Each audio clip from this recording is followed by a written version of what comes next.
Patay na sila nanay at tatay, ate. Nandito pa ang ate. Hindi kita iiwan, okay? Oo nga, bibisitahin ka pa rin namin dito ng ate mo.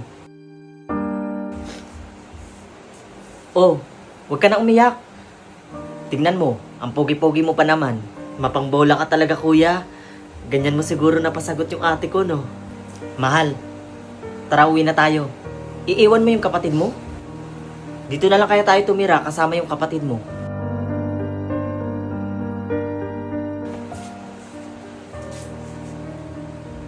Oh, tignan mo yung kapatid mo. Tulog na, napagod ka kaiyak. Sige na, mahal. Ipasok mo na siya sa loob. Matulog na kayo at mag-aayos pa ako dito sa labas.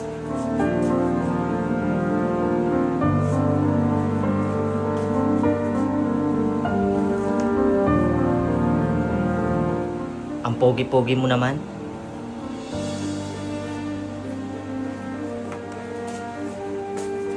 Ah, binihisan ko na pala yung kapatid mo. Pawis na pawis eh.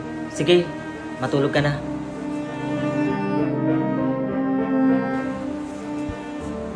Sobrang sakit ng katawan ko, ate.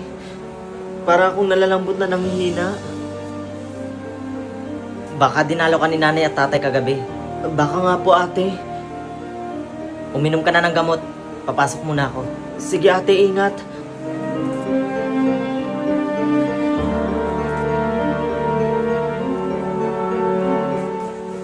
Masakit pa ba yung katawan mo? Oo po, kuya.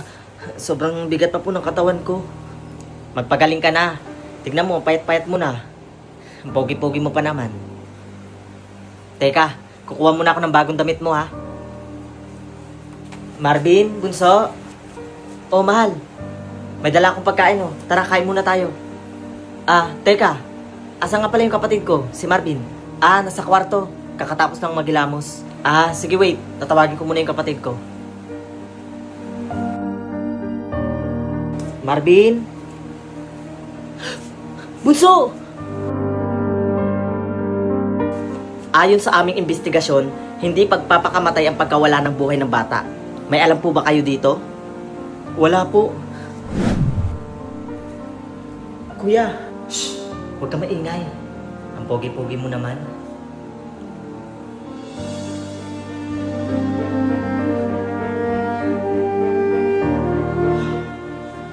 Huwag ka magsusumbong sa ate mo, ha? Binihisan ko na pala yung kapatid mo. Pawis na pawis eh. Sige, matulog ka na. Hindi lang isang beses, kundi madaming beses na ginalaw at binaboy ang katawan ng bata.